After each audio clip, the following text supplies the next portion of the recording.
بسم الله الرحمن الرحيم. عن عقبة بن الحارث رضي الله تعالى عنه قال: صلى أبو بكر العصر ثم خرج يمشي فرأى الحسن يلعب مع الصبيان فحمله على عاتقه وقال: بأبي شبيه بالنبي لا شبيه بعلي وعلي يضحك. رواہ البخاری۔ عقبہ بن حارث رضی اللہ تعالیٰ عنہ فرماتے ہیں حضرت ابو بکر رضی اللہ تعالیٰ عنہ نے عصر کی نماز پڑھی، پھر وہ نکلے، بازار میں چل رہے تھے، دیکھا کہ حضرت حسن رضی اللہ تعالیٰ عنہ بچوں کے ساتھ کھیل رہے ہیں، تو حضرت ابو بکر نے ان کو اپنے کندھوں پہ اٹھا لیا اور فرمایا: میرے والد قربان ہو جائیں، یہ نبی کریم صلی اللہ علیہ وسلم کے مشابہ ہیں، علی کے مشابہ نہیں ہیں۔ اور حضرت علی رضی اللہ تعالیٰ عنہ حضرت ابو بکر کی اس محبت کے منظر کو دیکھ کے مسکرا رہے تھے۔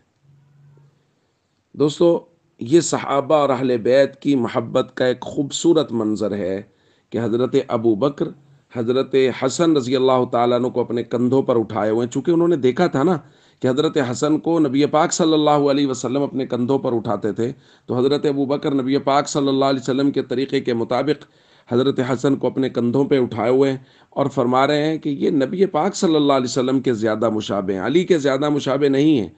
اور یہ منظر دیکھ کے حضرت علی رضی اللہ تعالیٰ عنہ مسکرا رہے ہیں۔ یہ ایک منظر ہے کہ جس میں حضرت ابو بکر اہل بیت سے محبت کر رہے ہیں اور محبت کا اظہار کر رہے ہیں، اور حضرت علی اس منظر کو دیکھ کے خوش ہو رہے ہیں۔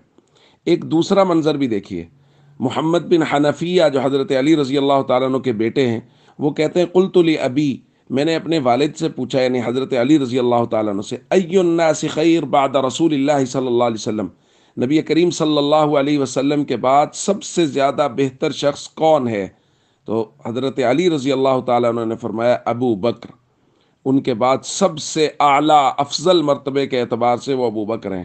پھر میں نے کہا: ثم من، پھر کون؟ انہوں نے کہا: ثم عمر، پھر عمر ہیں۔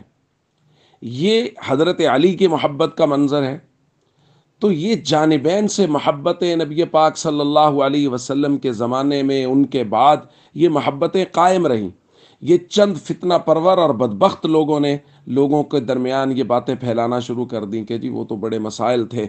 اگر خدا نخواستہ سیدہ فاطمہ الزہرا رضی اللہ تعالیٰ عنہ کے ساتھ کسی قسم کی بھی کوئی زیادتی ہوئی ہوتی حضرت ابو بکر کی طرف سے، تو حضرت علی کیسے کہہ سکتے تھے کہ حضور کے بعد سب سے افضل ابو بکر ہیں رضی اللہ تعالیٰ عنہ؟